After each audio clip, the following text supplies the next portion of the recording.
Ladies and gentlemen, and thanks for taking the rendezvous with us right here on Spectrum Television. Making news tonight, minimum wages in Cameroon may witness an increase in the upcoming weeks. Stakeholders at the Ministry of Labour and Social Security have agreed on government's proposal to increase minimum wages in Cameroon. Olivier Bouzike will be bringing us more details and more resolutions reached at the 24th session of the National Consultative Labour Commission. Still in this newscast, we talk about the governor of the Central Region and the main priorities set for his region with regards to the 2023 budget fixed at the start of the year. That and many more will be yours in this newscast. Good evening once again. If you're just joining us, it is the 8 p.m. bilingual newscast right here on Spectrum Television. Ines Pangang opens this news in the French language. Good evening, Ines. Bonsoir à vous, Oni Ladonette. Bonsoir, mesdames et messieurs, et bienvenue. Comme annoncé, en titre, le ministre du Travail et de la Sécurité sociale a présidé ce jour la 24e session de la Commission nationale consultative du travail. Les travaux ont permis aux parties prenantes de s'accorder sur les propositions du gouvernement en vue de l'augmentation du salaire minimum intergaranti, en abrégé le SMIC. Le point avec Olivier Bouzike. L'on s'achemine vers la révalorisation du SMIC pour les agents de l'État relevant du Code du travail. C'est l'une des principales informations à retenir de la 24e session de la Commission nationale consultative du travail qui s'est tenue ce jour à Yaoundé. Les acteurs sociaux ont approuvé la proposition faite par le gouvernement qui est de faire passer le SMIC de 36 000 à 41 875 francs. Nous avons proposé 45 000 francs pour le secteur agricole et 60 000 francs pour le privé, pour les autres secteurs d'activité. Nous avons proposé au gouvernement d'appliquer les 41 875 francs pour le personnel de l'État régi par le Code du travail. Et donc, certainement que nous devons nous retrouver parce que ces propositions devront rentrer au service du Premier ministre pour pouvoir essayer de les étudier. Et je crois que nous allons nous retrouver ici pour pouvoir adopter les 3 SMIC au Cameroun. Les négociations vont donc se poursuivre pour que l'ensemble des propositions de la société civile soient validées par le gouvernement. Face au contexte économique difficile, ils ont par ailleurs proposé une revalorisation du SMIC progressive tous les 2 ans. Si nous voulons bien régler le problème, le niveau de vie des Camerounais, il fallait mettre, comme le BIT l'a dit, il fallait mettre le SMIC à près de 200 000 francs. En réalité, pour que quelqu'un puisse subvenir à ses besoins essentiels, le SMIC devait être au moins à 200 000 francs. Mais nous savons aujourd'hui la situation économique du pays. Donc il faudrait aussi tenir compte de ça pour pouvoir essayer de voir les choses. Mais il faudrait seulement qu'on arrête que tous les 2 ans, qu'on puisse revoir ce SMIC et que les salaires dans les conventions collectives soient appliqués. C'est de ça qu'il s'agit. Cette concertation arrive une semaine après une série de mesures prises par le gouvernement le 31 janvier dernier pour amortir la conjoncture internationale marquée par la hausse des prix du pétrole brut. 4 000 visas de travail sont délivrés chaque année par le ministère de l'Emploi et de la Formation professionnelle et plus de 10 000 étrangers exercent au Cameroun une activité professionnelle en situation irrégulière. Dans un souci de camerounisation des emplois dans le projet infrastructurel nationaux et de compétitivité du capital humain, la loi de finances 2023 a institué un prélèvement financier sur les visas des personnes étrangères. Une concertation ce jour entre le ministre du Travail, entre le ministre de l'Emploi et de la Formation professionnelle et les directeurs des ressources humaines s'est tenue pour une meilleure application dans la ville de Douala. Compte rendu Orient Donquin et Julie Bon. La faible capacité du secteur productif à créer des emplois décents, l'inadéquation de la qualité de la main-d'œuvre par rapport aux ressources humaines demandées sont quelques causes de la faible performance du marché du travail et du sous-emploi selon la SND 30. Il est donc aisé de comprendre pourquoi, face à certains projets d'envergure, la main-d'œuvre est importée. Cette concertation a pour objet de faire comprendre aux travailleurs étrangers pour lesquels le gouvernement exprime toujours sa gratitude et son appréciation. Parce que n'oubliez pas que nous avons besoin des investisseurs étrangers, nous avons besoin du capital humain étranger pour participer au développement de notre nation. À chacune de ces sorties, le chef de l'État a interpellé son gouvernement pour qu'une attention particulière soit accordée à la jeunesse. Parce que c'est cette jeunesse qui doit construire l'émergence et non l'étranger. Et ces étrangers sont mieux lotis sur le plan salarial que les nationaux. Si les Camerounais étaient en mesure d'effectuer le travail pour lequel les étrangers sont là, c'est les Camerounais qu'eux-mêmes ils auraient privilégié parce que l'homme d'affaires a pense plus à son portefeuille qu'à la générosité et à la bonté. Pour qu'ils utilisent les étrangers, ça veut dire que sur le plan local, ils n'ont pas trouvé ce qu'il leur faut. OK? Donc, et la formation coûte cher. Les étrangers chez eux ou au Cameroun coûtent cher, c'est tout à fait normal qu'il y ait ce décalage-là. Mais l'objectif visé par le Cameroun aujourd'hui, par le chef de notre nation, par son gouvernement, c'est de faire en sorte que les Camerounais soient les architectes de son émergence. Et nous devons développer le capital humain pour cela. Selon les statistiques, le Minefop délivre chaque année 4000 visas de travail et plus de 10 000 étrangers exercent une activité professionnelle au Cameroun en situation irrégulière.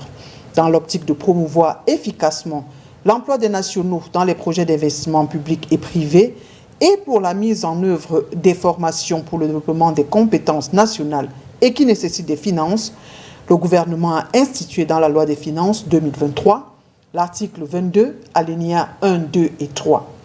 Il est question ici d'un prélèvement au titre des frais de visa de travail sur les contrats des travailleurs de nationalité étrangère. Il faut, à l'avenir, c'est effectivement trouver les voies et moyens pour déterminer les conditions d'une saine application de ce texte-là qui tiennent compte à la fois des intérêts de l'État du Cameroun et des intérêts des entreprises et donc de nous-mêmes en tant que RH. Il y a cet aspect-là. Il y a également le fait que nous avons souhaité qu'en ce qui concerne le soutien à la formation professionnelle continue au sein de l'entreprise, qui est quand même un domaine dans lequel nous œuvrons pour la plupart, où nous dépensons beaucoup d'argent parce que nous avons besoin de préserver l'employabilité des salariés. Nous souhaitons que la loi aille plus loin dans ce sens et qu'elle soutienne les efforts qui sont par les entreprises dans ce domaine-là. Une concertation Minefop, directeur des ressources humaines des entreprises, à ce sujet s'est tenue ce 8 février 2023, ici à Douala. With regards to the 2023 budget voted at the start of the year, the governor of the Central Region has highlighted the main priority projects that has to be carried out in his region for the year 2023. This was during a meeting held alongside other mayors in the political capital with regional councillors. Let's listen to Naseri Paul Bea in this excerpt. The meeting involves all the local elected officials, regional council, city councils, and the councils themselves. And the objective is to be sure that they understand exactly what the circular explains.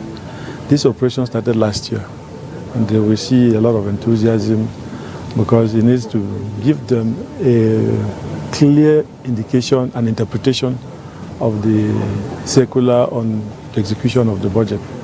You know, most of them are not specialists. Most of them come in on a political platform for 5 years, so they are not well vested. So it's a good initiative that each time there's a new circular, there's an explanation, as you have heard, even from the first expose and even from the other clarification from the manager of the Director General of Budget. So we think that these initiatives will continue in as much as we continue changing the council officials. Their priorities are the same: development of the two regions. The priorities are the same: give the population all what they need, water, electricity. The priorities, a good hygienic condition, especially in the big towns. You know, with garbage disposal all over the place. So the priorities remain the same, and more so the economic development of the nation and the good management of our budget. Célébration de la jeunesse en prélude au 11 février prochain, les jeunes du collège de la Salle dans la ville de Douala ont rendu visite à STV, reçus par les professionnels de votre média. Ils ont pu toucher du doigt les réalités de la télévision. Reportage de la Reine Gonzo. Après une visite guidée dans les locaux de Spectrum Télévision, la vice-présidente du club journal du collège de la Salle parle de votre télé. C'était vraiment bien. Ils ont été très accueillants envers nous. Ils nous ont accueillis. La salle d'attente était très belle d'abord. Et ils étaient tous gentils. Ils nous ont dirigés sur comment on doit faire. On a posé beaucoup de questions. Ils ont répondu à nos questions. Et moi, j'ai vraiment aimé le moment. Beaucoup. Tout commence autour de 9h quand près de 20 élèves du collège de la Salle investissent les locaux de STV. Transformés en guide touristique pour l'occasion, Dipita Tongo, le rédacteur en chef, fait découvrir tous les petits secrets de la télévision, couplés aux espaces de travail. Salle de rédaction, service commercial, banc de montage et en studio, Eric Gando, l'un des réalisateurs de la maison, prend le relais.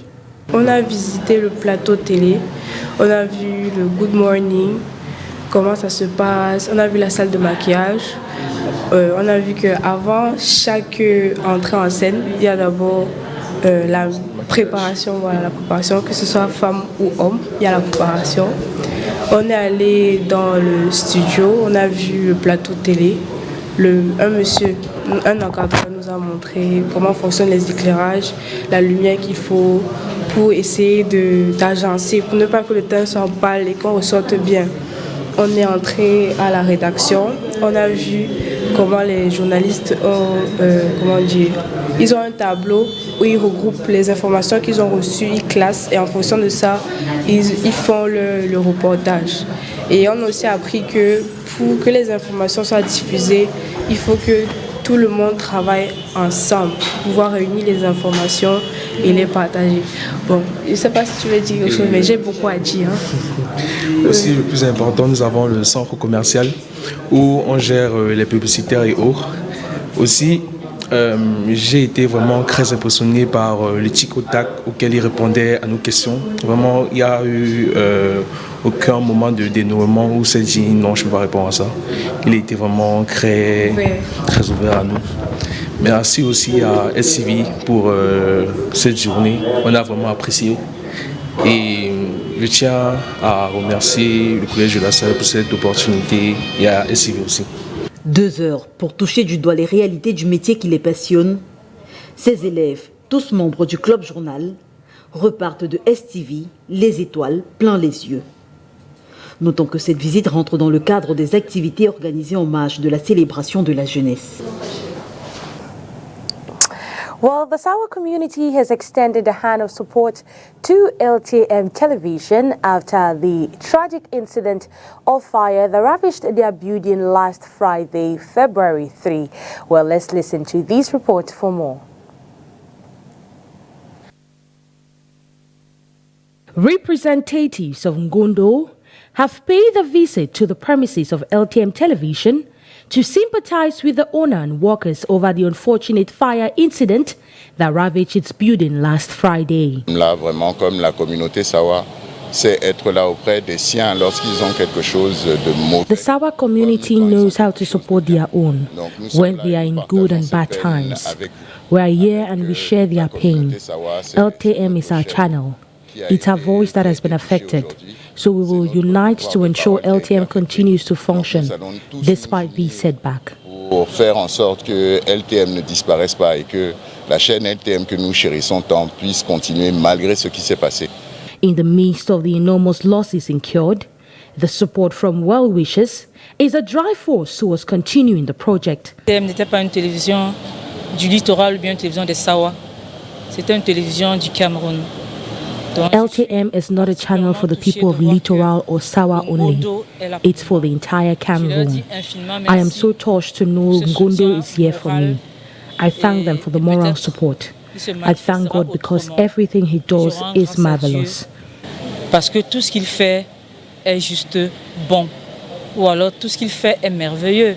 La télévision du monde is down, but work is set to commence soon. But I'll take you to the market where vendors of mackerel are decrying the increase in the price of these goods at the wholesale level. As vendors cry, so are households, as Cristela Sexuela explains the reason for this increase.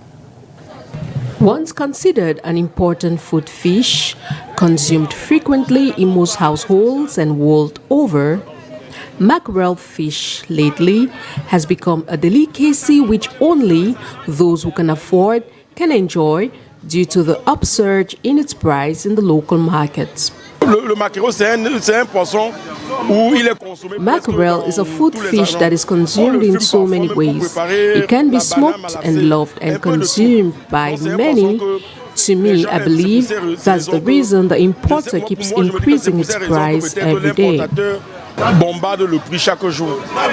This slim fish, with its cylindrical shape and strong flavor, which makes it difficult to resist in every cuisine, comes in different types and the prices vary according to the types.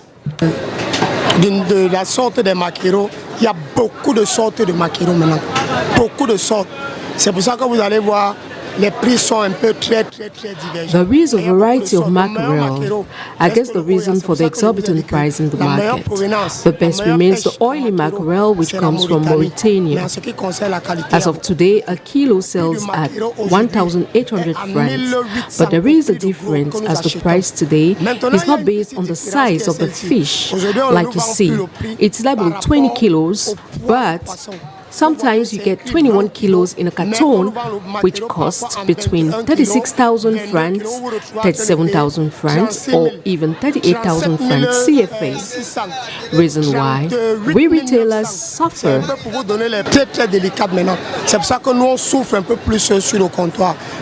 However, this complexity in the price of this fish makes things complicated for the vendors in the local markets, who are obliged to sell to consumers at a price which accommodates that which they buy from the wholesalers.